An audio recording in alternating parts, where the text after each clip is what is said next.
Tudo parecia perfeito, pelo menos de fora. A nossa moradia erguia-se majestosa, num bairro tranquilo de Lisboa, um monumento de 2 andares, com um jardim impecavelmente cuidado. Eu, Isabel, tinha-a desenhado. Eu também a tinha pago, prestação após prestação, com os meus bônus anuais e o salário que acumulava como diretora sênior numa multinacional. Cada canto desta casa era a materialização do meu esforço, das noites intermináveis em frente ao portátil, das reuniões exaustivas que consumiam a minha energia. Era o pequeno paraíso que eu tinha construído para nós, os dois. O meu marido, João, era um homem encantador.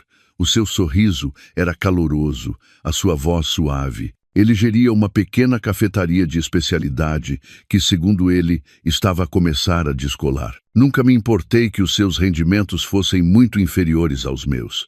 Para mim, o amor não se media com os números de uma conta bancária. Por isso, com total sinceridade, dei-lhe capital para o seu negócio. Dei-lhe acesso a várias das minhas contas para despesas operacionais e jamais contabilizei o que lhe tinha dado. Eu confiava nele. A confiança era o alicerce deste paraíso que eu tinha levantado. Naquela noite, cheguei à casa mais tarde do que o habitual. Tinham acabado de aprovar um grande projeto e toda a equipa celebrou com um jantar.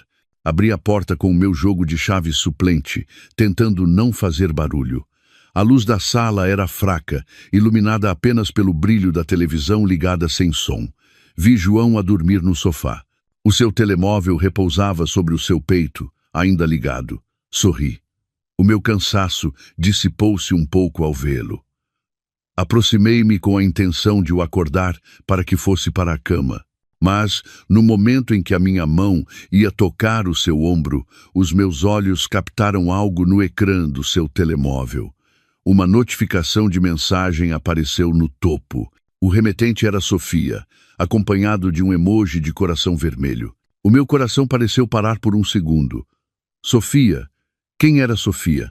Que eu soubesse, não havia nenhuma Sofia entre os seus sócios ou amigos que ele tivesse mencionado.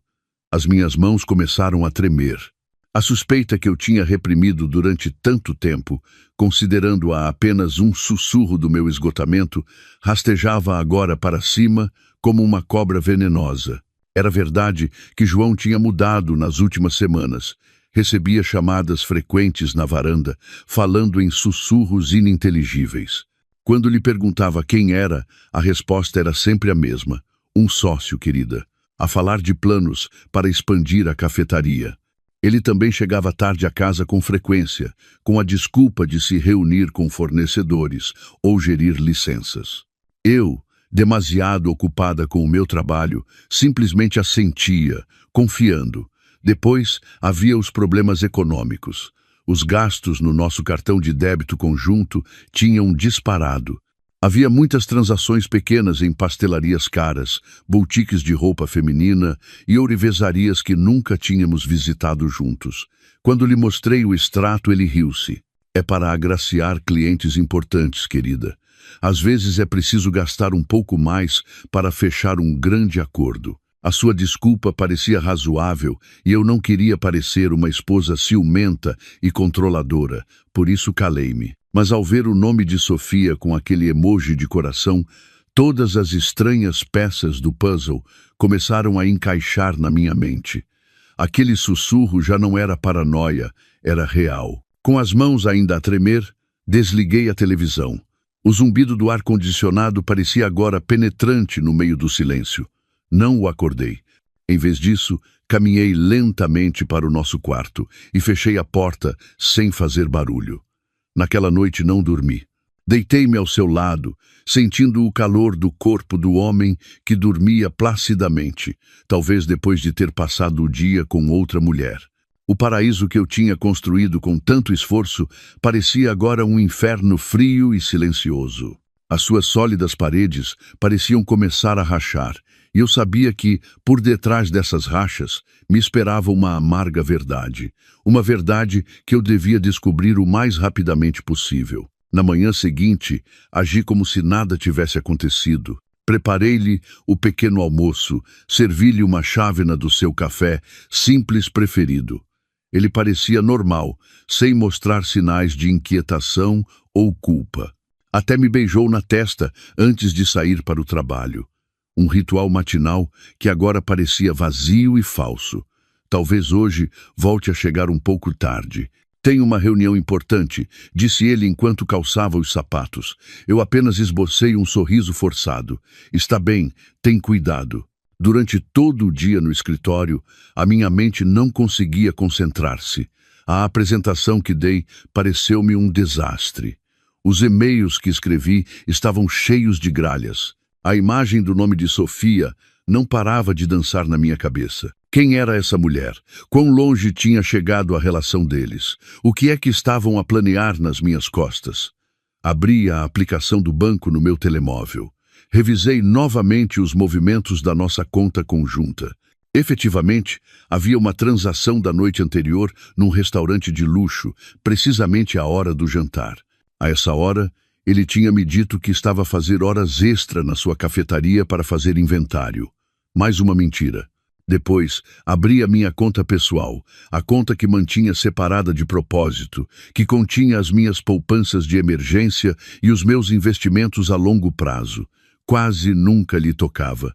João conhecia o PIN porque uma vez lhe pedi que levantasse dinheiro quando estive hospitalizada.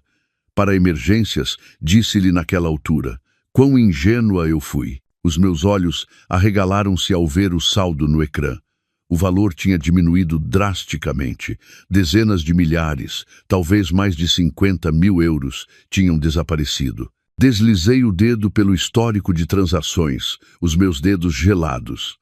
Havia uma série de levantamentos de dinheiro em grandes quantidades durante os últimos 3 meses. Levantamentos realizados em vários caixas, multibanco cuja localização eu não reconhecia. O meu mundo desmoronou-se. Isto já não era apenas uma infidelidade, era uma traição financeira. Não só tinha traído o meu coração, como também estava a esvaziar o fruto do meu trabalho. O dinheiro que eu tinha poupado para o nosso futuro, para os filhos que sonhávamos ter, estava agora a ser usado para financiar as suas mentiras. A raiva começou a correr nas minhas veias, superando a dor que antes me dominava. Eu não podia ficar de braços cruzados, tinha de saber tudo. Não ia permitir que a sua traição me destruísse. Eu construí este palácio e não deixaria que um ladrão o derrubasse tão facilmente. Eu descobriria a verdade até a raiz e depois assegurar-me-ia de que ele e essa mulher pagassem as consequências. Nessa noite, tomei uma decisão. Quando João voltasse para casa e adormecesse profundamente, eu faria algo que nunca tinha feito antes. Eu ia mexer no seu telemóvel. A noite chegou mais lentamente do que o habitual. Cada segundo parecia 1 hora. Sentei-me no meu escritório, fingindo estar ocupada com o portátil, mas os meus olhos não paravam de olhar para o relógio na parede. Às 23h, João finalmente chegou. Entrou devagar. O seu rosto parecia cansado, um cansaço fingido. Agora eu sabia. Já jantaste? Tentei que a minha voz soasse normal. Sim. No caminho com um cliente, respondeu ele brevemente e foi direto para a casa de banho. Não disse mais nada. Desliguei o portátil e segui-o para o quarto. Vi-o deixar o telemóvel na mesa de cabeceira do seu lado da cama, como sempre. Depois, deitou-se e, em questão de minutos, os seus roncos suaves começaram a soar. Dormia tão profundamente, sem qualquer peso na consciência, como se o mundo fosse seu e pudesse fazer o que quisesse sem consequências. O meu coração batia com força, bombeando sangue por todo o meu corpo até que os meus ouvidos zumbiam. O momento tinha chegado. Esperei mais meia hora, assegurando-me de que estava completamente a dormir. Depois, com um movimento extremamente lento, levantei-me da cama. Cada pequeno ranger do soalho de madeira soava como um trovão nos meus ouvidos. Fiquei ao seu lado da cama, olhando para o rosto do homem que tinha partilhado a minha vida durante 5 anos. O rosto que outrora me dava paz parecia-me agora estranho e cheio de engano. Estendi a mão e peguei no seu telemóvel. O objeto frio parecia pesado na minha palma. Voltei para o escritório, fechando a porta suavemente. Sentei-me na cadeira, respirando fundo para me acalmar. Agora vinha a parte mais difícil, a palavra passe. Tentei a minha data de nascimento, falha. A data de nascimento dele, falha. O nosso aniversário de casamento, falha. Um suor frio começou a escorrer pela minha testa. Teria ele mudado? Então lembrei-me de algo. Um padrão simples que ele me tinha mostrado uma vez a rir. É o meu padrão da sorte, disse ele na altura. Uma letra J, a inicial do seu nome, João. Os meus dedos tremeram enquanto desenhava esse padrão no ecrã. Clique. O telemóvel desbloqueou. O meu estômago revirou-se. Abri a aplicação de mensagens. No topo da lista estava o nome de Sofia, com a foto de perfil de uma mulher jovem de cabelo comprido. Carreguei na conversa e o meu mundo desfez-se por completo. O conteúdo era muito mais do que simples mensagens carinhosas. Era um plano. Chamavam-se Meu Amor e Céu. Falavam do futuro, de uma pequena casa que comprariam depois de tudo terminar. Tudo, claro, era eu. Continuei a percorrer para cima, lendo as conversas dos meses anteriores. Encontrei as queixas de Sofia sobre a sua aparência. Ela odiava o seu nariz, o seu maxilar quadrado e os seus olhos pequenos. Enviava fotos de celebridades coreanas a João, escrevendo: Querido, adoraria ter um rosto como este. Quando poderei ser tão bonita como ela? E João, o meu marido, respondia-lhe com palavras que se cravaram diretamente no meu coração. Paciência, meu amor. O papai está a trabalhar nisso. Em breve, ninguém te reconhecerá. Serás a mulher mais bela do mundo, mamã. Depois, encontrei a parte mais dolorosa.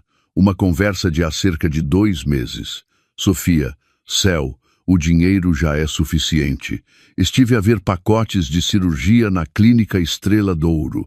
O preço é considerável. João, fica tranquila, a nossa fonte de financiamento é inesgotável. Ela é tonta, nunca verifica as suas próprias contas. Todo o dinheiro dela é também o nosso dinheiro. Meu amor, ela é tonta. Eu era a tonta. As minhas lágrimas finalmente caíram, escorrendo em silêncio pelas minhas bochechas.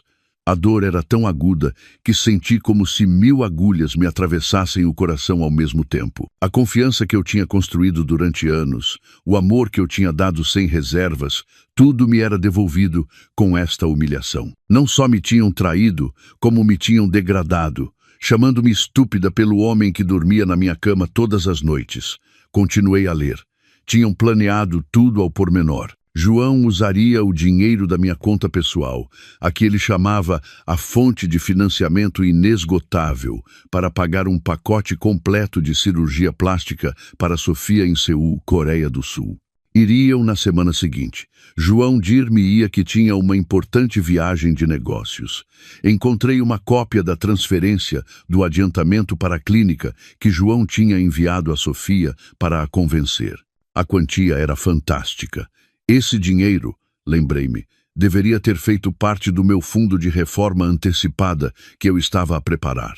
Cerrei os punhos com tanta força que os meus nós dos dedos ficaram brancos. O telemóvel na minha mão estava quente. Uma raiva ardente começou a apagar as minhas lágrimas. A dor ainda estava lá, mas agora estava envolvida em algo mais frio, mais escuro e mais forte. O desejo de vingança. Eu não ia chorar mais. Não ia confrontar, dar-lhe a oportunidade de mentir. Seria demasiado fácil para ele. Consideravam-me estúpida. Planearam tudo isto nas minhas costas, rindo-se da minha confiança enquanto esvaziavam o fruto do meu trabalho. Muito bem, se eles queriam jogar, eu jogaria com eles. Com cuidado, fotografei todas as conversas importantes com o meu próprio telemóvel. O comprovativo da transferência, o plano de viagem deles, as suas palavras de desprezo. Guardei todas as provas. Depois, voltei a colocar o telemóvel de João na mesa de cabeceira, exatamente na mesma posição. Regressei à cama e deitei-me de costas para ele. A cama parecia imensa e gelada. Não dormi.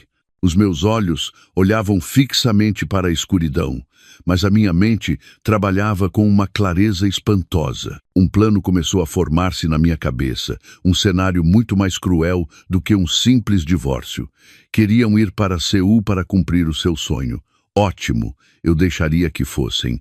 Até os acompanharia às portas do seu próprio inferno. Teriam uma cara nova, mas não como imaginavam. E João pagaria cada cêntimo que me tinha roubado, com juros muito, muito altos, humilhação e desespero. Os dias seguintes foram uma peça de teatro. Eu era a atriz principal, a diretora e a única espectadora que sabia que tudo era uma farsa. Sorria para João, preparava-lhe o pequeno almoço e acompanhava-o à porta como se o meu coração não estivesse em pedaços. Ele, o meu co-protagonista, interpretava o seu papel de marido fiel de forma muito convincente, sem se dar conta de que o seu público já conhecia o trágico final. Naquele meio-dia, durante a pausa para o almoço, não fui à cafetaria do escritório como de costume. Conduzi até a agência do meu banco, o lugar onde guardava minha conta de poupanças pessoal, a que considerava o cofre do meu futuro. Eu precisava de o ver fisicamente, em papel, não apenas como números digitais num ecrã que podiam estar errados. Eu precisava da prova tangível desta traição. O ar dentro do banco era frio. Tirei uma senha e sentei-me numa das confortáveis cadeiras de espera, mas o meu coração estava inquieto. Quando chamaram o meu número, caminhei em direção ao balcão de atendimento ao cliente com passo firme. Uma jovem com um uniforme impecável recebeu-me com um sorriso. Bom dia, senhora Isabel. Em que posso ajudá-la? Bom dia. Queria solicitar um extrato da minha conta de poupanças dos últimos 6 meses, por favor, disse.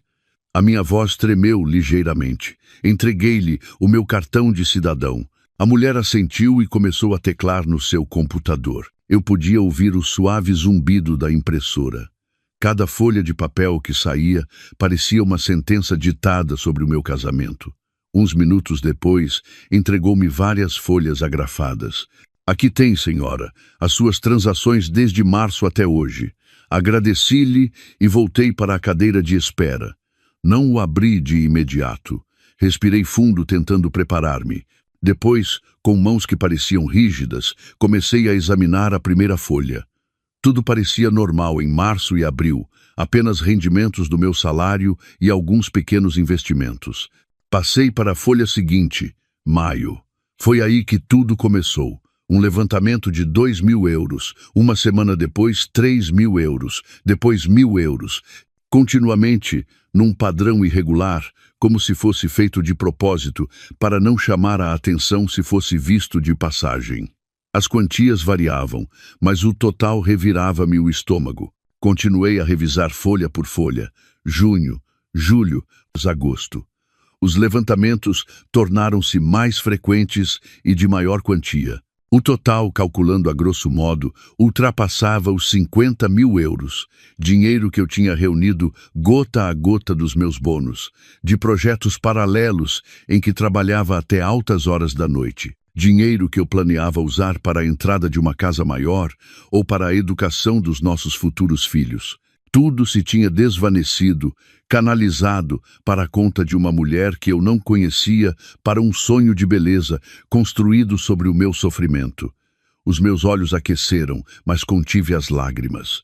Não devia parecer fraca. Dobrei os papéis cuidadosamente, meti-os na minha mala e saí do banco de cabeça erguida. A prova física estava nas minhas mãos. Agora era o momento da segunda fase da minha farsa, o confronto fingido. Nessa noite, cozinhei o prato favorito de João, lombo de vitela no ponto. Pus a mesa com velas, criando uma atmosfera romântica e falsa. Quando ele chegou à casa, pareceu surpreendido e contente. "Uau! O que é que celebramos, querida?" perguntou, abraçando-me por trás. O seu abraço era frio e repugnante. "Nada. Só queria um jantar agradável com o meu marido", respondi, forçando o sorriso mais doce que consegui. Comemos em silêncio ao princípio, acompanhados apenas pela música suave de uma coluna. Quando terminamos o prato principal, comecei a minha atuação. Olhei para ele com uma expressão o mais preocupada possível. Querido, chamei suavemente. Sim, ele olhou para mim, ainda a mastigar. Não quero estragar o ambiente, mas há algo que me tem preocupado o dia todo. Ele largou o garfo. A sua expressão tornou-se séria. O que é que se passa? Problemas no escritório. Neguei com a cabeça. Não é sobre as nossas finanças. Esta tarde, por acaso, vi o saldo da minha conta de poupanças pessoal, a do fundo de emergência, e parece que diminuiu bastante. Pronunciei a frase com um tom hesitante, como se tivesse medo de me enganar e acusar. Lô. Vi uma mudança subtil nos seus olhos, um vislumbre de pânico que ele escondeu imediatamente por detrás de uma expressão tranquila. Tossiu e depois sorriu levemente. Um sorriso desenhado para tranquilizar.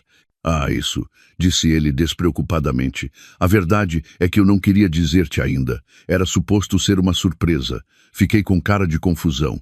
Uma surpresa? Que surpresa, João? Ele levantou-se da cadeira, aproximou-se de mim e ajoelhou-se ao meu lado. Pegou nas minhas mãos e apertou-as com força. Os seus olhos olharam para mim fixamente, um olhar cheio de amor falso que ele tinha ensaiado na perfeição. Querida, ouve-me. Durante todo este tempo, senti-me inútil. Tu trabalhas muito arduamente por nós, enquanto o meu negócio mal avança. Eu queria dar-te algo mais para o nosso futuro. Fiquei em silêncio, deixando-o continuar com o drama que tinha preparado. Há uns meses, um velho amigo ofereceu-me uma oportunidade de ouro, um investimento numa franquia de café premium de importação. O capital inicial era grande, mas os lucros multiplicar-se-iam. Isto não é como a minha pequena cafetaria, Isabel. É um negócio em grande. Eu poderia tornar-me um dos principais acionistas em Portugal. Fez uma pausa, talvez para ver a minha reação. Eu apenas o olhava, deixando que os meus olhos se umedecessem um pouco, como se estivesse comovida. Eu sei que devia ter falado contigo primeiro, mas queria que fosse uma surpresa. Queria poder chegar um dia e dizer-te: querida, já não tens de trabalhar tanto. Agora é a minha vez de te sustentar. Por isso usei esse dinheiro. Considero-o um empréstimo. Prometo-te, Isabel, que dentro de um ano todo esse dinheiro voltará, juntamente com os lucros. Tudo isto é por nós. A sua mentira era tão fluida, tão convincente. Até trouxe à baila o nosso futuro, usando os nossos sonhos partilhados como escudo para o seu crime. Este homem era realmente um grande ator. No meu íntimo, aplaude a sua magnífica atuação. Enquanto sentia como a raiva se congelava até se converter em gelo, estendi a mão e toquei-lhe na bochecha. De verdade, fizeste tudo isto por nós. A minha voz soava quebrada por uma emoção fingida. Claro, querida. Por quem mais senão? Respondeu, beijando a minha mão. Respirei fundo, fingindo alívio. Perdoa-me, João. Perdoa por ter pensado mal. É que me surpreendeu ver que faltava tanto dinheiro. Obrigada, obrigada por pensares no nosso futuro. Eu abracei-o. Enquanto a minha cabeça descansava no seu ombro, os meus olhos olhavam para a parede vazia com uma frieza glacial. Ele devolveu-me o abraço com força, provavelmente aliviado por a sua mentira ter funcionado. Não sabia que este não era o abraço de uma esposa que confia, mas sim o de um carrasco a medir o pescoço da sua vítima. A farsa dessa noite foi um êxito retumbante. Agora sentia-se seguro, convencido de que eu continuava a ser a Isabel tonta e ingênua. Continuaria com o seu plano sem a menor suspeita, e eu deixá-lo-ia caminhar diretamente para a armadilha que lhe tinha preparado. Depois dessa noite de falso confronto, o ambiente em casa voltou à normalidade, ou melhor, a uma nova normalidade falsa. João tornou-se mais atencioso e carinhoso, talvez para compensar a sua culpa, ou, mais provavelmente, para se assegurar de que eu tinha engolido a sua mentira por completo. Trazia-me flores, levava-me a jantar fora e falava sem parar do seu grande plano de investimento que mudaria as nossas vidas. Eu ouvia cada palavra com um sorriso na cara e ódio no coração. Eu sabia que precisava de mais do que um histórico de conversas e um extrato bancário. Para executar o meu plano na perfeição, devia conhecer cada detalhe da sua viagem. Precisava dos horários dos voos, do nome do hotel e, o mais importante, da confirmação da clínica de cirurgia plástica. Eu tinha de me assegurar de que o meu plano seria executado no momento mais oportuno para causar o máximo impacto. Por isso, decidi dar o passo seguinte. Um passo arriscado que violava qualquer resto de privacidade entre nós, mas já não me importava. A sua traição tinha anulado todas as regras. Nessa noite, depois de me assegurar de que João dormia profundamente, esgotado após um duro dia de trabalho, peguei no seu portátil da sua pasta de trabalho e levei-o para o meu escritório. O meu coração batia um pouco mais rápido do que o normal. Abrir o seu portátil não foi difícil. A palavra passe era uma combinação do seu nome e da sua data de nascimento. Uma escolha arrogante e previsível. O ecrã iluminou-se, mostrando a nossa foto de casamento como fundo de ecrã. Uma ironia dolorosa. A primeira coisa que fiz foi instalar uma aplicação de rastreio de localização no seu portátil, sincronizada com a sua conta pessoal. Assim, poderia seguir os seus movimentos através do GPS do seu telemóvel em segredo. Assim que a aplicação estava instalada e bem oculta, passei ao meu objetivo principal, a sua conta de e-mail. Abri o navegador e fui para a página de início de sessão do seu e-mail. Eu conhecia a sua direção, mas não a palavra passe. Tentei as mesmas combinações que a do portátil, mas falharam. Então lembrei-me do nome, Sofia. Tentei combinações do seu nome com vários números. Sofia 123. Sofia Amor. Todas falharam. Então vi a opção. Esqueceu-se da sua palavra passe. Fiz clique. O sistema pediu-me uma pergunta de segurança. Qual foi o nome do seu primeiro animal de estimação? Fiquei em branco. Não sabia que ele tinha tido um animal de estimação. Estava prestes a desistir quando me ocorreu uma ideia. Talvez a tivesse mudado para algo relacionado com a sua amante. Abri a galeria de fotos do seu portátil, procurando pastas ocultas, e ali a encontrei. Uma pasta chamada Minha Rainha, que continha dezenas de fotos de Sofia. Numa delas, Sofia segurava um cachorro poodle. A legenda dizia: "Bem-vinda à família, Pipoca." As minhas mãos voltaram ao teclado. Escrevi Pipoca como resposta à pergunta de segurança. Correto. Foi-me permitido criar uma nova palavra passe. O meu coração vibrou em silêncio. Criei uma palavra passe nova e complexa. Anotei-a para não me esquecer e entrei na sua caixa de entrada. E ali estava tudo. A caixa de entrada era uma caixa de Pandora que continha toda a sua podridão. Vi e-mails de confirmação de bilhetes de avião. Não para Singapura, como me diria mais tarde, mas sim para Seul, Coreia do Sul. 2 bilhetes de adulto, nomes dos passageiros, João Garcia e Sofia Matos. Data de partida, terça-feira da próxima semana. Anotei o número do voo e a hora de partida. Depois encontrei um e-mail de um site de reservas de hotéis. Um quarto de luxo num hotel de 5 estrelas, no distrito de Gangnam, reservado para 5 noites em seu nome. Tudo pago com um cartão de crédito adicional que ele tinha tirado em segredo em meu nome. E finalmente encontrei o e-mail que mais procurava, um e-mail com o assunto escrito em inglês: Surgical Procedure Confirmation, Miss Sofia Matos. O remetente era uma prestigiada clínica estética de Seul. Segurando a respiração, abri o e-mail. O conteúdo era tão detalhado, tão profissional e tão repugnante. Enumerava o nome da paciente, Sofia Matos, e depois uma lista dos procedimentos que seriam realizados. Cirurgia da linha V para afinar o maxilar, rinoplastia para levantar o nariz, blefaroplastia para criar a pálpebra dupla e enxertos de gordura para dar mais volume ao rosto. Um pacote completo de remodelação facial. Na parte inferior do e-mail, o custo era detalhado. O total era equivalente ao preço de um carro novo. Por baixo dizia: foi recebido um adiantamento de 30%. Obrigado. A quantia do adiantamento coincidia com o maior levantamento da minha conta do mês passado. Mas essa não era a parte mais importante. A parte crucial era uma frase escrita a negrito, como se fosse a regra principal da clínica. A frase que se tornou a chave de todo o meu plano de vingança. O pagamento restante de 70% deve ser liquidado na totalidade, imediatamente antes de a paciente entrar no bloco operatório principal. Não podemos proceder à segunda fase do procedimento remodelação óssea e implantes antes de receber o pagamento completo. Li essa frase uma e outra vez. Um sorriso frio desenhou-se nos meus lábios. Era esse o jogo. Começariam a operação com procedimentos menores, talvez a anestesia e as incisões iniciais. Depois, imediatamente antes da parte mais crucial, exigiriam o resto do pagamento. Tudo estava claro. Agora, o meu plano era perfeito. Não tinha de fazer mais nada senão esperar. Deixá-los ia voar para Seul.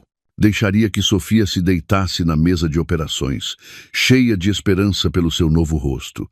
Deixaria que o médico começasse o seu trabalho, fazendo a primeira incisão no seu rosto. E precisamente nesse momento, quando fossem mais vulneráveis e indefesos, quando passassem o cartão para pagar o seu sonho, eu carregaria no gatilho. Imprimi todos esses e-mails, adicionando-os à minha pilha de provas. Apaguei o histórico de navegação do seu portátil.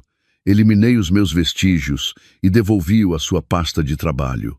Voltei para o quarto e olhei para as costas do meu marido a dormir. Estaria a sonhar com o seu futuro ao lado de outra mulher. Não sabia que eu, a sua esposa tonta, estava a desenhar o pior pesadelo da sua vida. Seul não seria testemunha do nascimento de uma beleza, mas sim da destruição de 2 traidores. Os dias seguintes a encontrar todas as provas foram estranhos. O mundo à minha volta continuava a girar como se nada fosse. O sol nascia. Os meus colegas de trabalho falavam dos objetivos mensais. A televisão emitia as notícias da noite. No entanto, dentro de mim estava a ocorrer uma revolução silenciosa. A dor, que ao princípio se sentia como um oceano tempestuoso que ameaçava afogar-me, foi se acalmando pouco a pouco. E, quando as águas recuaram, o que restou não foi uma praia devastada, mas sim uma terra firme, formada pelo sedimento da raiva e da decepção. As minhas lágrimas tinham secado, e no seu lugar cresceu algo duro e frio como o aço. Já não olhava para as nossas fotos de casamento com os olhos marejados. Em vez disso, observava-as com o olhar de uma analista, estudando o rosto do homem ao meu lado, procurando os vestígios de mentiras que antes não via. O seu sorriso encantador parecia agora uma careta astuta. O seu abraço caloroso sentia-se como a armadilha de uma cobra. Dei-me conta de que o homem que eu amava provavelmente nunca tinha existido. Era apenas um personagem que João tinha criado para se aproveitar do meu amor e do meu trabalho. Esta consciência não me destruiu, pelo contrário, libertou-me. Já não estava presa a doces recordações, nem a falsas esperanças. Só estava presa a um objetivo: recuperar tudo o que era meu e dar-lhes uma lição que não esqueceriam na vida. O meu primeiro passo foi procurar proteção legal. Eu não queria que a minha vingança fosse apenas uma explosão emocional momentânea. Queria que fosse um desmantelamento sistemático e legal. Através da recomendação de um colega, marquei uma consulta com a advogada de divórcios com a reputação mais temida da cidade. Chamava-se Dra. Mendes, uma mulher de meia idade, com um olhar penetrante e um fato impecável. O seu escritório, num arranha-céus, irradiava poder e profissionalismo. Quando me sentei em frente a ela na sua sala de reuniões envidraçada, não cheguei como uma vítima chorosa. Cheguei como uma cliente pronta para a guerra. Pus uma grossa pasta sobre a mesa de mogno que nos separava. Bom dia, Dra. Mendes. Nesta pasta está tudo o que precisa, disse com calma. Ela levantou uma sobrancelha, impressionada com a minha serenidade. Abriu a pasta. Durante quase meia hora, examinou meticulosamente todas as provas que eu tinha reunido. Viu as cópias dos meus extratos bancários que mostravam o fluxo de dinheiro. Leu as impressões das conversas entre João e Sofia, estudou as cópias dos bilhetes de avião, a reserva do hotel e o e-mail de confirmação da clínica de beleza em Seul.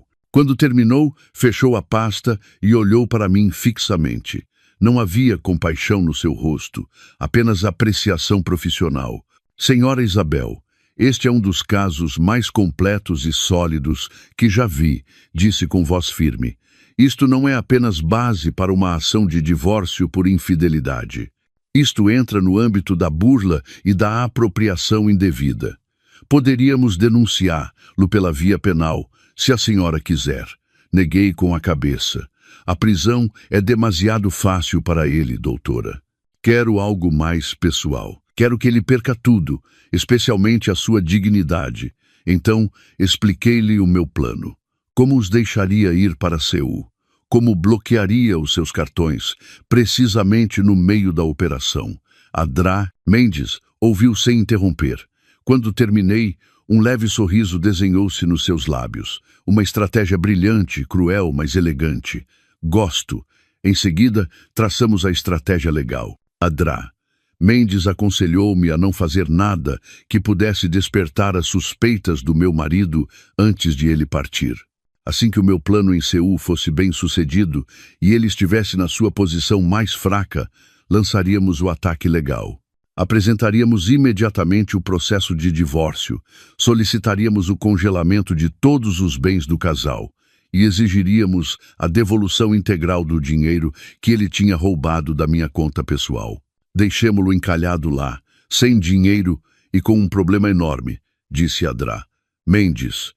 Quando ele regressar, não o esperará um lar confortável, mas sim uma citação do tribunal. Saí do seu escritório sentindo-me muito mais forte. Já não estava sozinha nesta batalha. Tinha uma general disposta a ajudar-me a ganhar a guerra. O meu segundo passo foi assegurar a minha fortaleza financeira. Nesse mesmo dia, fui a outro banco e abri uma nova conta apenas em meu nome. Imediatamente, contactei o departamento de recursos humanos da minha empresa e solicitei que o meu salário do mês seguinte e o sucessivo fossem transferidos para essa nova conta, alegando problemas administrativos com o meu antigo banco. De seguida, contactei o meu gestor de investimentos. Mudei todas as palavras-passe e perguntas de segurança das minhas contas de investimento. Dei instruções claras de que não se podia liquidar nem um cêntimo sem a minha confirmação verbal e escrita direta. Cortei qualquer acesso que João pudesse ter. Lenta e silenciosamente, construí uma firewall à volta do fruto do meu trabalho. Ele ainda podia usar o cartão de débito e os de crédito que tinha na sua carteira, mas a fonte principal desses fundos já estava cortada. Era como um parasita que não se dava conta de que o seu hospedeiro estava a morrer. Os dias que faltavam até a sua partida foram a prova mais dura para a minha capacidade de atuação.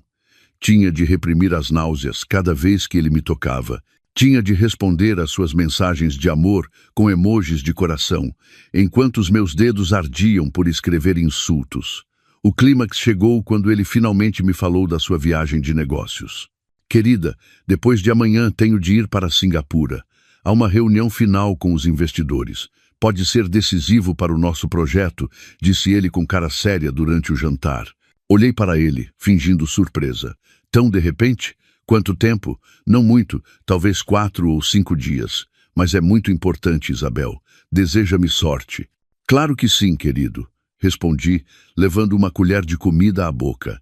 Apoiar-te-ei sempre. Apoiar-te para que caias no abismo que tu mesmo cavaste, acrescentei na minha mente. O aço dentro de mim tornava-se cada vez mais duro e afiado. Eu estava pronta. O calendário do meu quarto já tinha um círculo vermelho na terça-feira. Esse dia já não seria o dia da traição, mas sim o dia do acerto de contas. A manhã da sua partida parecia surrealista. O ar na nossa casa parecia vibrar de mentiras. João acordou com uma energia invulgar. Cantarolava no duche e escolheu o seu melhor fato. Parecia um homem que ia ao encontro da sua felicidade e, de certo modo, assim era. Só que não sabia que a felicidade para onde se dirigia era uma miragem.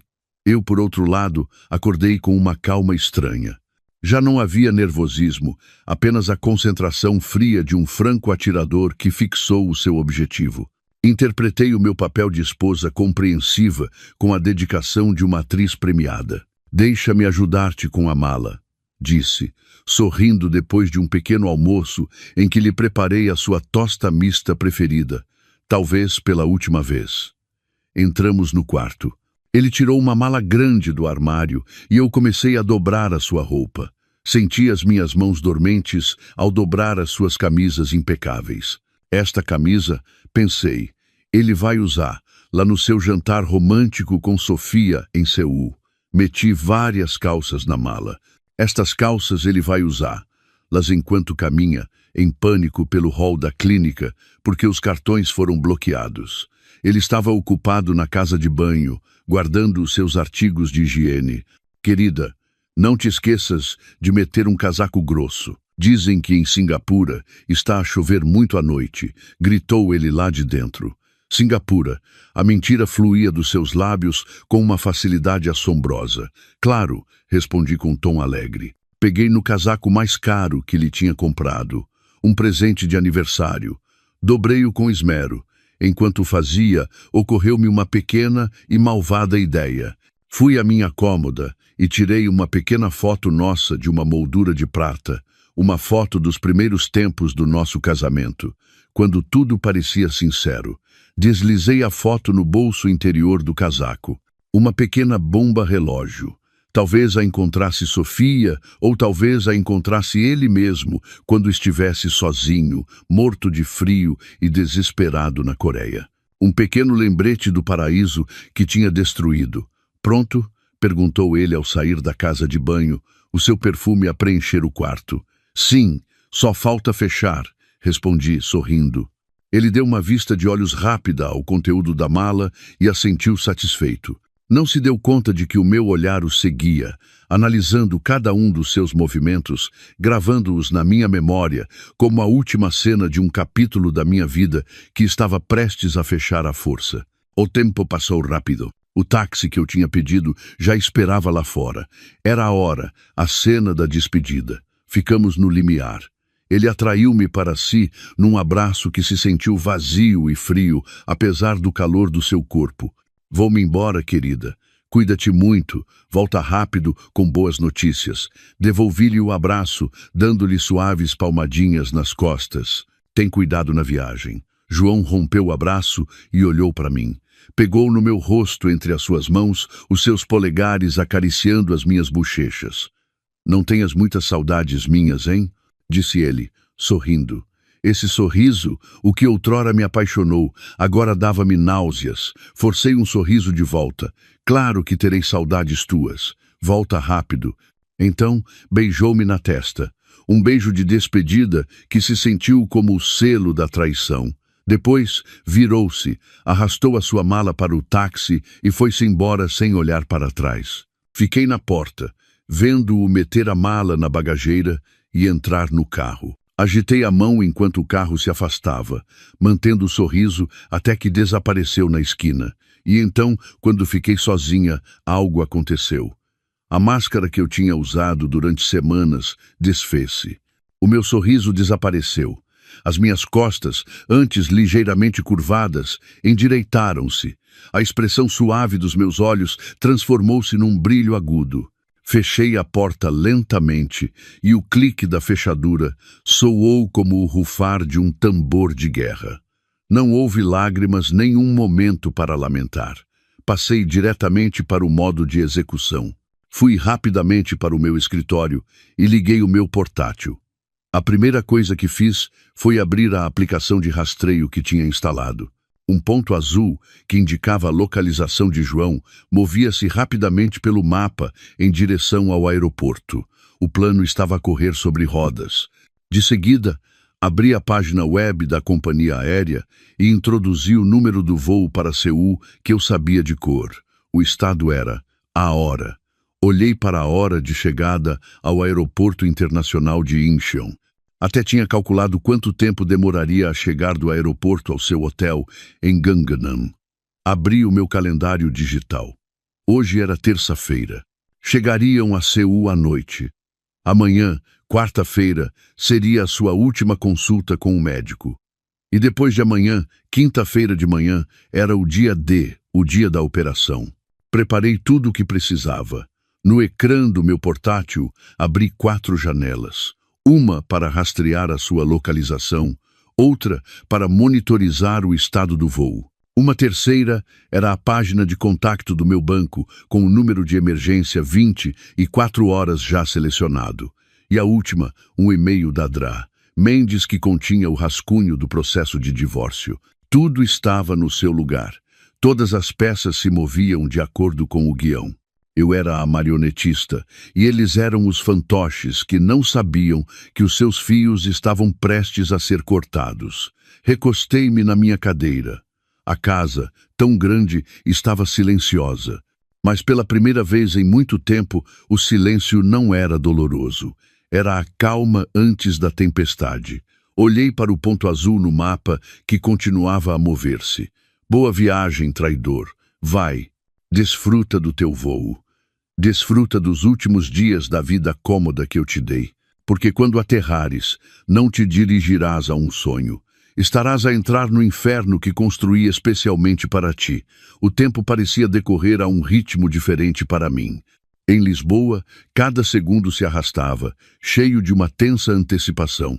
Entretanto, para eles em Seul, eu tinha a certeza de que o tempo voava, aproximando-os cada vez mais do dia do julgamento, que eles consideravam o seu renascimento.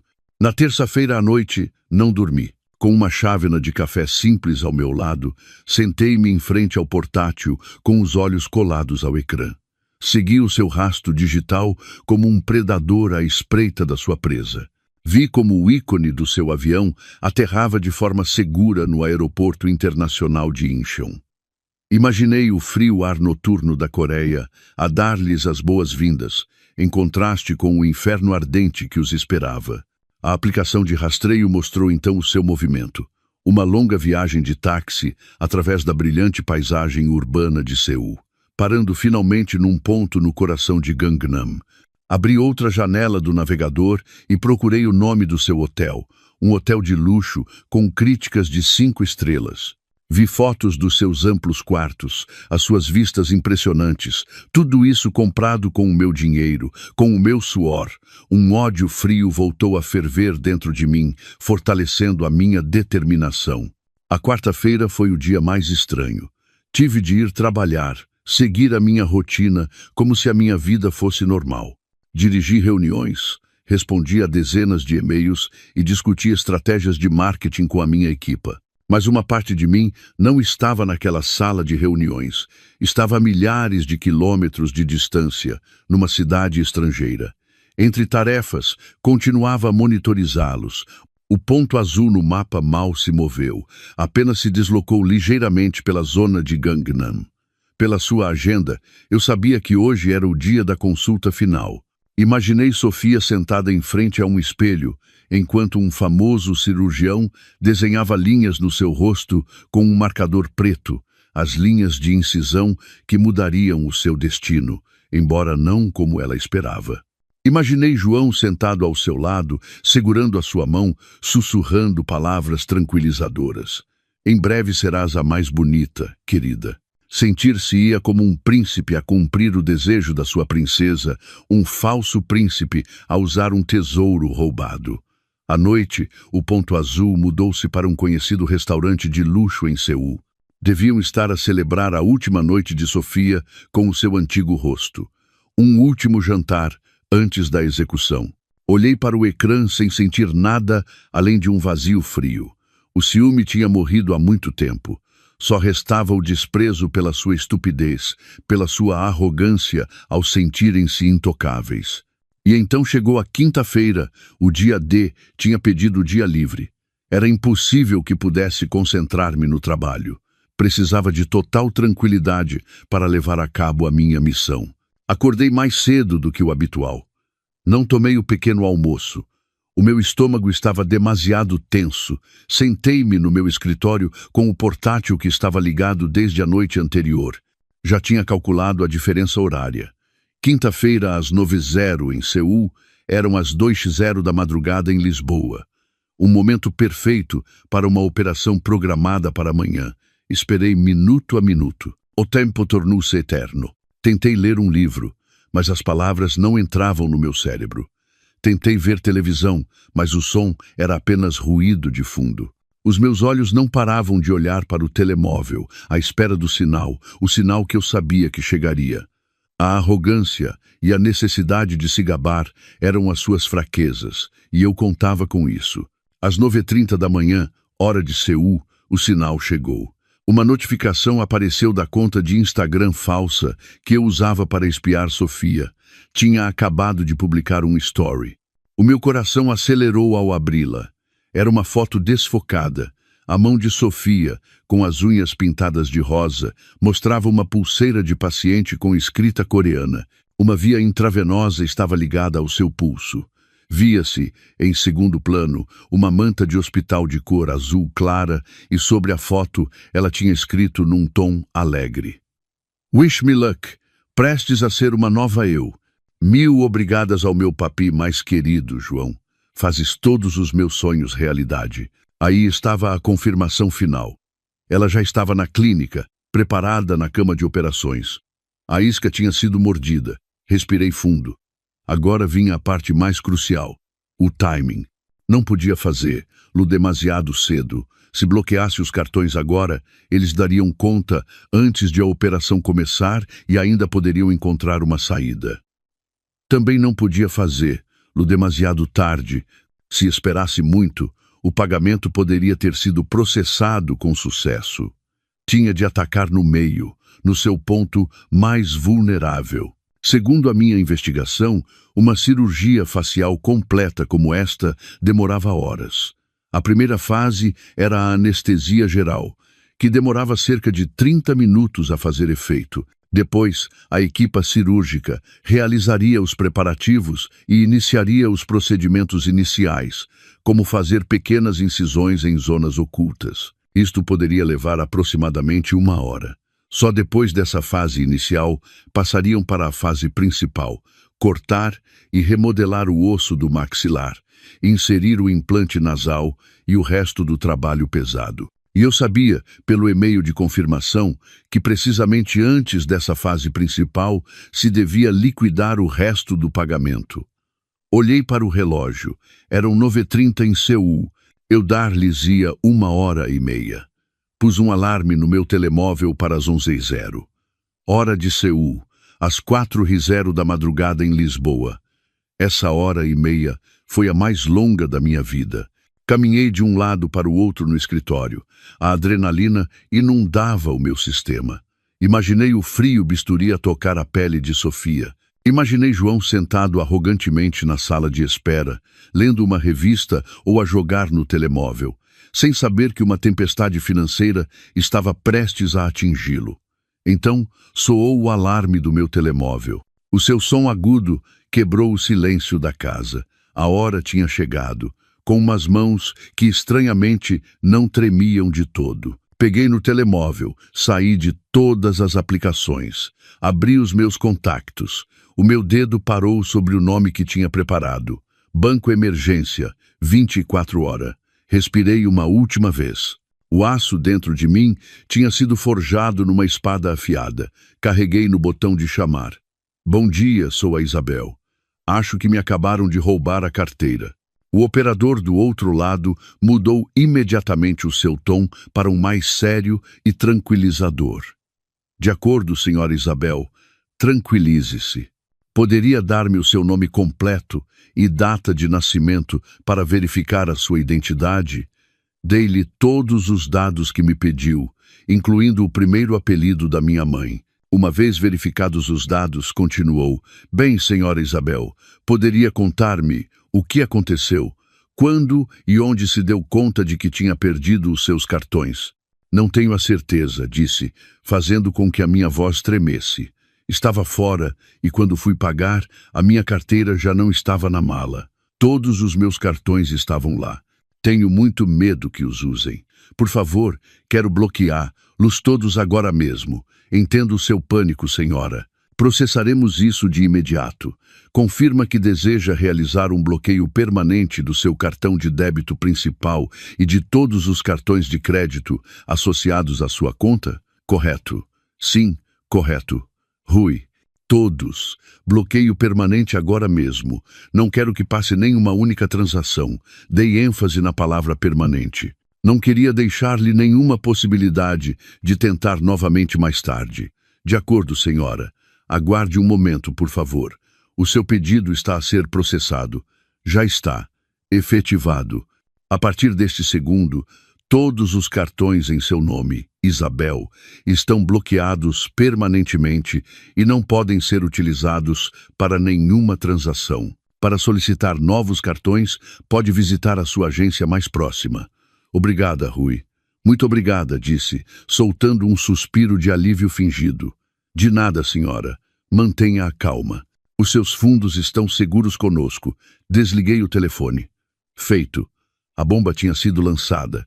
Agora só tinha de esperar a explosão a milhares de quilômetros de distância. Numa luxuosa sala de espera privada em Gangnam, Seul, João bebia um café gratuito fornecido pela clínica. Sentia-se no topo do mundo.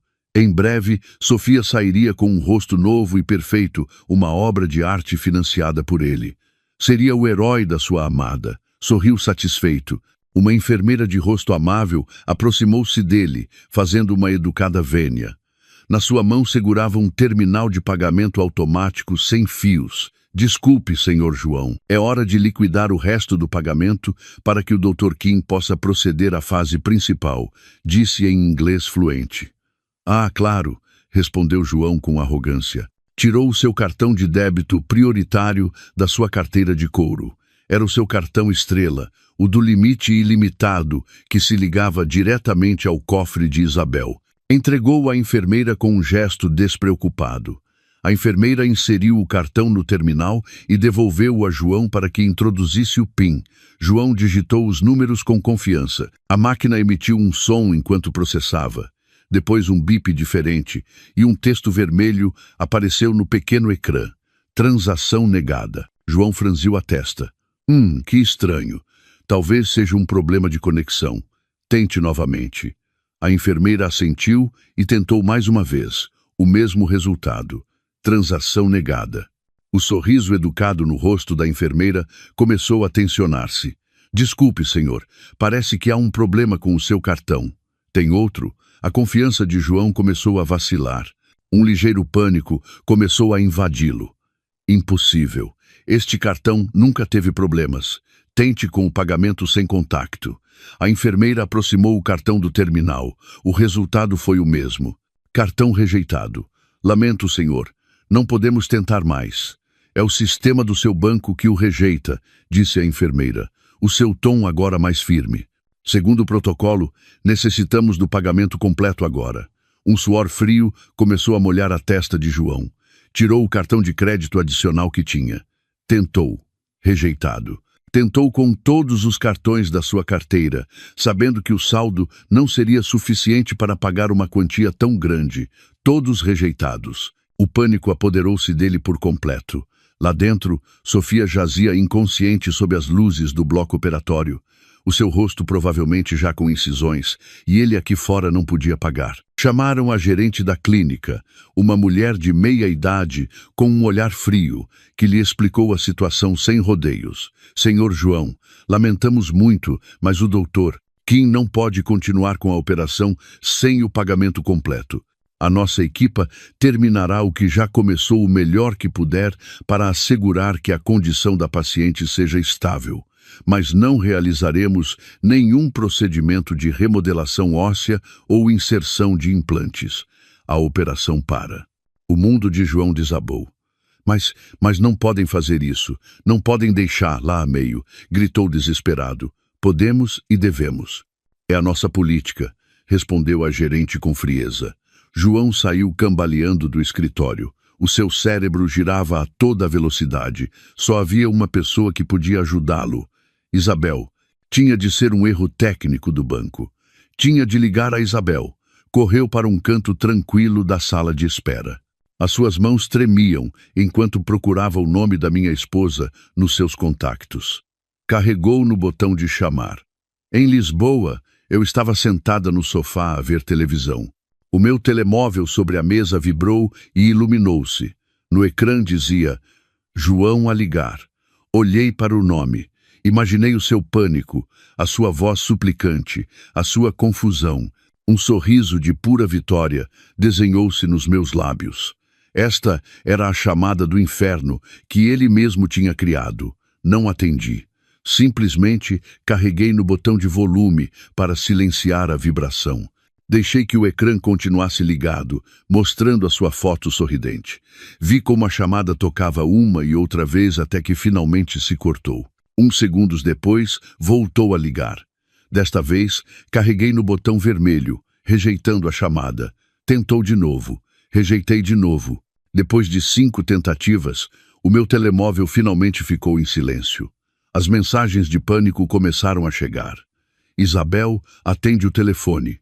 É uma emergência. Os cartões não funcionam. O que é que se passa com o banco? Isabel, por favor, responde-me. É muito importante. Li as mensagens sem emoção alguma. Depois, com calma, bloqueei o seu número.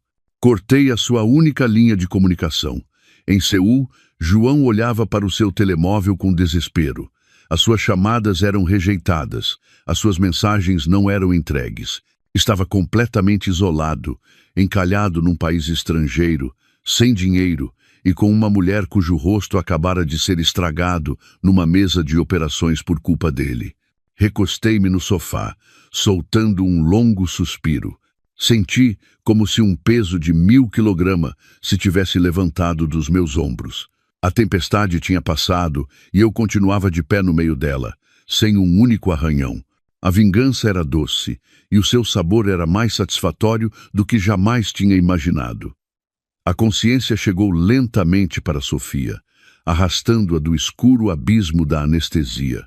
A primeira coisa que sentiu foi dor, não uma dor aguda, mas sim uma pontada surda que se espalhava por todo o seu rosto, como se cada osso do seu crânio tivesse sido atingido com um martelo. A segunda foi a rigidez.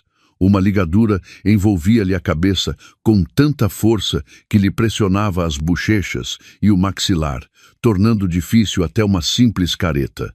Abriu os olhos. O teto da sala de recuperação era de um branco estéril. O penetrante odor antisséptico picava-lhe o nariz. Viu João sentado numa cadeira ao lado da cama, olhando para o chão com o olhar perdido. O seu rosto estava pálido e macilento. "Céu, papá!" chamou Sofia, a sua voz rouca e abafada pela ligadura. Já terminou. João sobressaltou-se como se acordasse de um pesadelo. Olhou para Sofia e nos seus olhos ela não viu felicidade nem alívio. Viu medo? A operação. "Já estou bonita?" perguntou Sofia de novo, um sorriso a tentar formar-se nos seus lábios inchados. João não respondeu, apenas engoliu em seco com dificuldade e desviou o olhar. Essa reação fez com que o coração de Sofia começasse a palpitar com ansiedade. Algo não estava bem. "Por que é que não dizes nada? Deixa-me ver. Onde é que há um espelho?" exigiu, tentando levantar-se. "Não, meu amor, ainda não.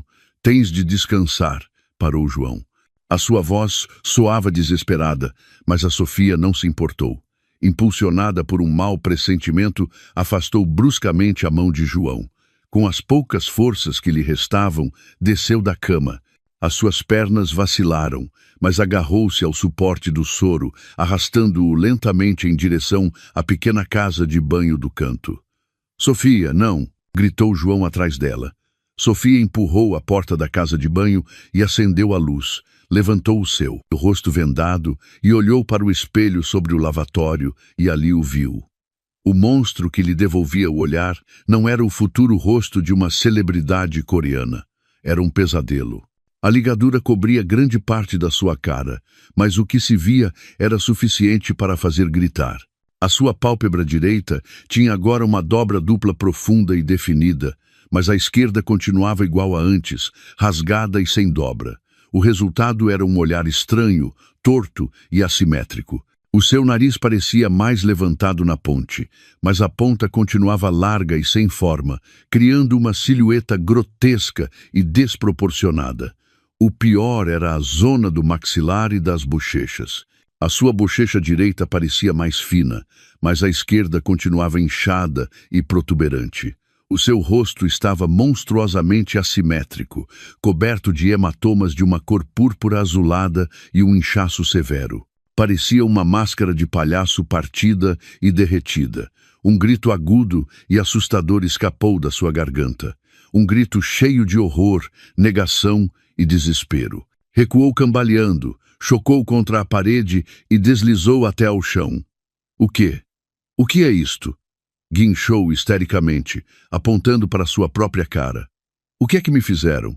João finalmente entrou, o seu rosto cheio de culpa. Lamento, Sofia, lamento. O que é que aconteceu? Com voz entrecortada, João contou-lhe tudo. Os cartões rejeitados, a operação parada a meio. Isabel inalcançável. A raiva de Sofia explodiu, superando a sua dor física. Então, tudo isto é culpa tua. Mentiroso. Disseste que tudo estava arranjado. Disseste que o dinheiro era ilimitado. Destruíste minha cara, destruíste minha vida. Batia no chão, os seus soluços agora misturados com fúria. O amor e a paixão que tinham construído sobre mentiras evaporaram-se sem deixar rasto, substituídos por acusações mútuas e ódio. Os dias seguintes em Seul foram um inferno. Estavam presos. A clínica reclamava-lhes uma quantia considerável pelos procedimentos já realizados, anestesia, honorários iniciais e a estadia na recuperação. Não podiam ir embora sem pagar. O luxuoso hotel parecia uma prisão dourada. João passava o tempo a caminhar de um lado para o outro, como um louco, ligando para todos os seus conhecidos em Portugal, suplicando empréstimos.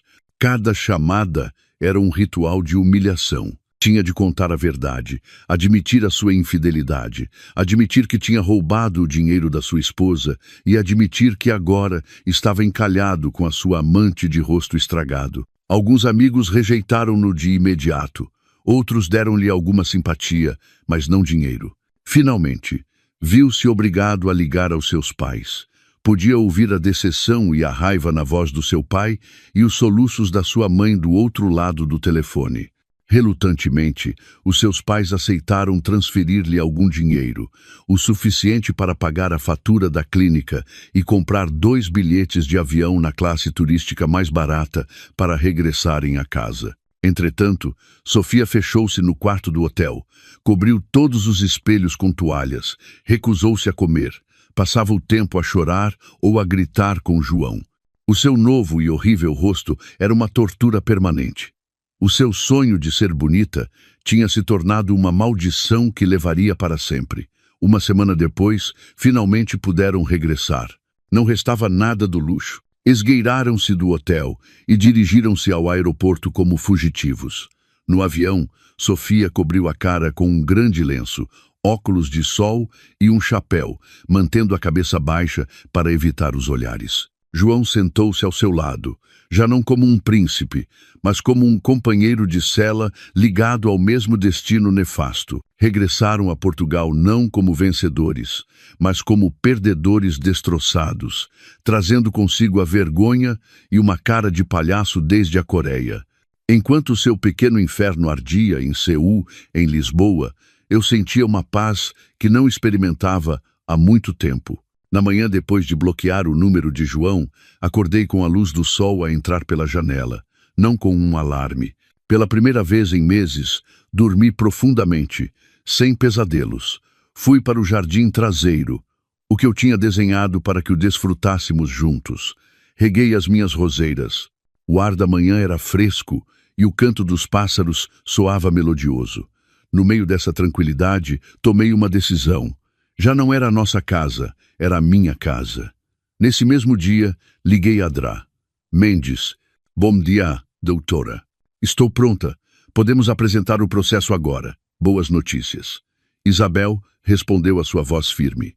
Os documentos já estão nas minhas mãos. Processarei hoje mesmo. Os passos seguintes foram rápidos e eficientes.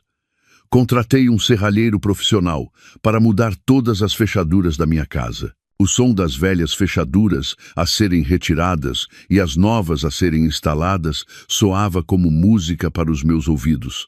Era o som da reclamação, da recuperação de um território que era meu por direito. Depois, comecei a purga. Entrei no nosso closet e tirei todos os pertences de João. Cada camisa, cada calça, cada par de sapatos. Metia tudo em grandes caixas de cartão. Não o fiz com raiva, mas sim com a calma de uma arquivista a limpar documentos obsoletos. Ele já não era parte da minha vida, era apenas um passado que devia ser eliminado. Quando tudo estava embalado, contratei um serviço de estafeta para enviar todas as caixas para a morada dos seus pais, sem uma única palavra. 2 semanas depois, a notícia finalmente chegou-me. Uma prima ligou-me, a sua voz num sussurro excitado. Isabel, não vais acreditar. Ouviste o que aconteceu com o João? Fingi ignorância. Não, o que é que se passa? E a história fluiu. Como João e uma mulher desconhecida tinham regressado da Coreia num estado lamentável. Como João estava a pedir dinheiro emprestado a toda a gente com desculpas vergonhosas e o mais falado, o rosto da sua amante. A bisbilhotice espalhou-se como um incêndio, dizendo que a cara dela estava terrivelmente danificada, estranha, disforme, como um palhaço. A cafetaria de João também tinha fechado, abandonada porque a sua reputação estava por terra e já não tinha capital. Ouvi tudo com uma expressão neutra. Ah, que chatice! Foi o meu único comentário. Não senti uma explosão de alegria. O que senti foi uma satisfação tranquila. A justiça tinha encontrado seu próprio caminho. Uns dias depois do seu regresso vergonhoso, o intercomunicador da porta da minha casa tocou. Olhei pela câmara de segurança. Ali estava um homem que parecia 10 anos mais velho. Estava magro, o seu rosto macilento, a sua roupa amarrotada. Era João. Carreguei no botão para responder. O que é que queres? A minha voz soava fria e estranha através do altifalante. Isabel, por favor, abre a porta. Preciso de falar. A sua voz soava rouca e desesperada. Não há nada para falar. Todos os nossos assuntos são tratados agora através dos nossos advogados. Por favor, Isabel, lamento. Sei que me enganei. Estou destroçado. Isabel, por favor, dá-me uma segunda oportunidade. Começou a chorar. O choro de um homem que tinha perdido tudo. Antes, esse choro poderia ter amolecido o meu coração. Já não. O aço dentro de mim era demasiado forte para ser derretido pelas suas lágrimas de crocodilo. A tua segunda oportunidade usaste-a para pagar a cara à tua amante. Respondi cortante. Adeus, João. Cortei o intercomunicador. Vi-o ficar ali mais uns minutos, antes de se virar e afastar-se com passo cansado, desaparecendo da minha vista para sempre. Uns meses depois, chegou a sentença de divórcio. O tribunal concedeu todas as minhas exigências. A propriedade da casa era inteiramente minha, e João era obrigado a devolver todo o dinheiro que tinha tirado da minha conta pessoal. Eu sabia que ele nunca conseguiria pagá-lo, mas a sentença foi uma vitória simbólica. Nessa noite, convidei os meus amigos mais próximos para jantar em minha casa, a casa que agora parecia mais espaçosa e luminosa.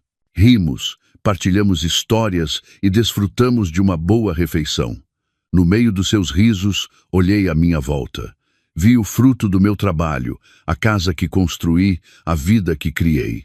Tinha superado a tempestade mais escura da minha vida. Tinham me atacado, traído e humilhado, mas eu não me tinha partido. Eu tinha renascido, mais forte, mais sábia e, o mais importante, valorizando-me mais a mim mesma. Levantei a minha taça de vinho, não para celebrar a destruição de outros, mas para celebrar o começo do meu novo capítulo. Um capítulo em que eu já não era a consorte no falso reino de um homem, mas sim a verdadeira rainha no meu próprio palácio. E o meu reinado acabava de começar. Passou um ano. O tempo, como sempre faz, continuou a avançar, corroendo as más recordações até as converter em pó e polindo as cicatrizes até as tornar quase invisíveis. Para mim, o tempo tinha sido um bom amigo. Deu-me espaço para respirar, para sarar e, o mais importante, para reconstruir. A minha casa já não parecia solitária. Agora estava cheia dos risos dos meus amigos nas reuniões de fim de semana, da melodia do jazz que eu gostava de pôr enquanto trabalhava a partir de casa e do silêncio pacífico enquanto desfrutava de uma chávena de chá no meu exuberante jardim. Eu tinha redecorado por completo, substituindo as cores sombrias do passado por uma paleta mais brilhante e calorosa. Cada canto agora refletia quem eu era, não a minha versão como a esposa de alguém. No trabalho, a minha carreira descolou. O grande projeto que geria no ano anterior foi um sucesso retumbante, o que me valeu uma promoção que eu ansiava há tempo. Agora, eu dirigia uma divisão inteira, uma grande responsabilidade que aceitei de braços abertos. Estar ocupada tornou-se a minha terapia. O nome de João Garcia parecia um eco da vida de outra pessoa. De vez em quando chegavam-me rumores sobre ele. Vivia com os seus pais, fazendo trabalhos esporádicos e afogado em dívidas. A sentença judicial que o obrigava a devolver-me o dinheiro tinha se tornado a sua sentença de falência permanente. Tinha se convertido num conto com moral entre os nossos antigos amigos, uma história de ganância e queda, mas essa história já não me afetava. Num sábado à tarde, estava numa grande farmácia dentro de um movimentado centro comercial. Com uma cesta na mão e música nos meus auriculares, percorria os corredores bem iluminados. Ao dobrar para o corredor dos produtos de limpeza facial, a minha vista captou a figura de uma mulher de costas para mim. Usava um chapéu de aba larga, uns óculos de sol enormes e uma máscara cirúrgica que lhe cobria metade do rosto, apesar de estar num espaço fechado. A sua postura era curvada, como se tentasse tornar-se invisível. Ao passar ao seu lado, choquei acidentalmente com a sua cesta, fazendo com que um frasco de sabonete facial caísse ao chão. "Oh, lamento muito", disse por reflexo, tirando um auricular. Ajoelhei-me para apanhar o frasco. A mulher também se ajoelhou. "Não faz mal, a culpa foi minha." A sua voz era um sussurro mal audível. Foi então que as nossas mãos se roçaram ao tentar apanhar o mesmo objeto. Um toque breve que se sentiu como uma descarga estática. A mulher retirou a mão rapidamente e, ao levantar a cabeça pela surpresa, os seus óculos de sol deslizaram um pouco pelo seu nariz. Os nossos olhos encontraram-se por uma fração de segundo, mas foi mais do que suficiente. O meu coração pareceu parar. Reconheci esses olhos, os mesmos que tinha visto em dezenas de fotos no telemóvel do meu ex-marido. Os mesmos que agora olhavam para mim com um medo e uma vergonha imensos. Era Sofia. Parecia muito diferente das suas fotos cheias de confiança. Estava mais magra. O seu cabelo, antes esplêndido, agora parecia baço. Mas o mais chocante foi o que pude ver do seu rosto não coberto. Uma fina cicatriz era visível no canto do seu olho, resultado de uma incisão imperfeita. A pele à volta do seu maxilar parecia irregular, ligeiramente ondulada, um lembrete permanente do procedimento interrompido. O seu rosto, que antes pelo menos parecia normal, agora tinha as marcas permanentes de um desastre. A minha surpresa inicial dissipou-se rapidamente.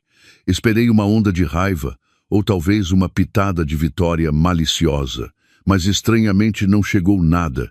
Não senti nada, nem ódio, nem satisfação, apenas um vazio, como se estivesse a olhar para uma estranha com má sorte. Ela ajustou rapidamente os óculos. O seu rosto estava pálido de pânico. Deve ter me reconhecido. Abriu a boca talvez para dizer algo, mas não saiu som nenhum. Gaguejou e depois, com um movimento rápido, pegou no frasco da minha mão, atirou-o para sua cesta e saiu apressadamente, quase a correr, desaparecendo no final do corredor. Fiquei ali de pé, petrificada por um momento. Um encontro que eu nunca tinha imaginado. Um encontro que acabou por ser muito menos dramático do que eu poderia ter pensado. Endireitei-me, respirei fundo e voltei a pôr o auricular. Continuei com as minhas compras como se nada tivesse acontecido, mas enquanto caminhava para a caixa, refleti sobre o sucedido. A vingança é um fogo. Uma vez, esse fogo ardeu no meu coração, dando-me a força para me levantar das cinzas. Usei-o para forjar a espada da minha justiça, mas depois de a espada cumprir o seu propósito, dei-me conta de que continuar a carregar uma espada afiada só me esgotaria e me feriria a mim mesma. A minha verdadeira vitória não foi quando ouvi que o cartão era rejeitado, nem quando soube que tinham voltado humilhados. A minha verdadeira vitória foi neste momento, neste corredor de farmácia, quando olhei diretamente para a encarnação da traição do meu passado e não senti nada além de paz, quando me dei conta de que a minha força já não provinha do fogo da vingança, mas sim da serenidade do meu coração. Paguei as minhas compras e saí do centro comercial. O ar do entardecer recebeu-me. Entrei no meu carro e, antes de arrancar, tirei um momento. Fechei os olhos. O eco do passado finalmente tinha desaparecido por completo, substituído pela tranquila melodia do meu presente. Liguei o motor. Não pus música.